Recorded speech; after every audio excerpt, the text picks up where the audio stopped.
Boche Gold and Diamonds. Buy now, pay later. ഡൽഹിയിൽ രാഹുൽ ഗാന്ധി ഉൾപ്പെടെയുള്ള നേതാക്കൾക്ക് നേരെയുണ്ടായ പോലീസ് അതിക്രമത്തിൽ പ്രതിഷേധിച്ച് പട്ടാമ്പിയിൽ കോൺഗ്രസ് പ്രകടനം നടത്തി.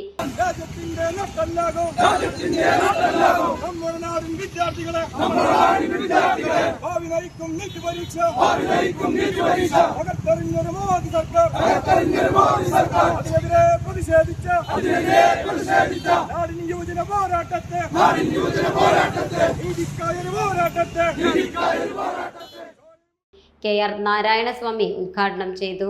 10-20 വയസ്സായ കുട്ടികൾ അവരുടെ ജീവിതത്തിന് വേണ്ടി ഉറക്കമൊഴിച്ച് പരീക്ഷ പഠിച്ചെഴുതി അതിനൊരു വിലയുമില്ലാതെ വരുമ്പോൾ അതിനെതിരെ ഇന്ത്യയിലെ വിദ്യാർത്ഥി സമൂഹം രാഷ്ട്രീയ കക്ഷി ഭേദമെന്ന് പ്രതികരിക്കുമ്പോൾ അതിനെതിരെ തിരിഞ്ഞു നോക്കാത്ത അവഗണിക്കുന്ന കേന്ദ്ര സർക്കാർ നരേന്ദ്രമോദിയും ആഭ്യന്തരമന്ത്രിയും ആ വിദ്യാർത്ഥികളെ കേന്ദ്രമന്ത്രിയും അതുപോലെ ഡൽഹിയിലും കോണാട്ട് പ്ലേസിലും മൃഗീയമായി തല്ലിച്ചതിച്ചു.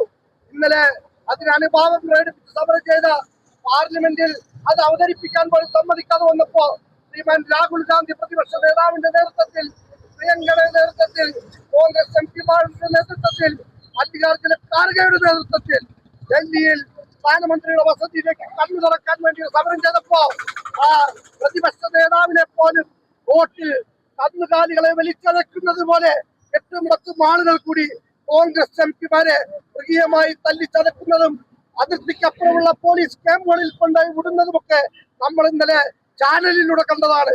ഉമ്മർ കീഴായൂർ അധ്യക്ഷനായി. Jithesh Mozhikkunnam, K Basheer, AK. Akbar, KB. Anitha, CP. Sajjad, MK. Mujeeb, VP. Vijayan തുടങ്ങിയവർ സംസാരിച്ചു. Time kids pre school, Mannannur road, Vaniyamkulam. Dot view news. കാഴ്ചകളാണ് ലോകം, കണ്ടു തുടങ്ങുക.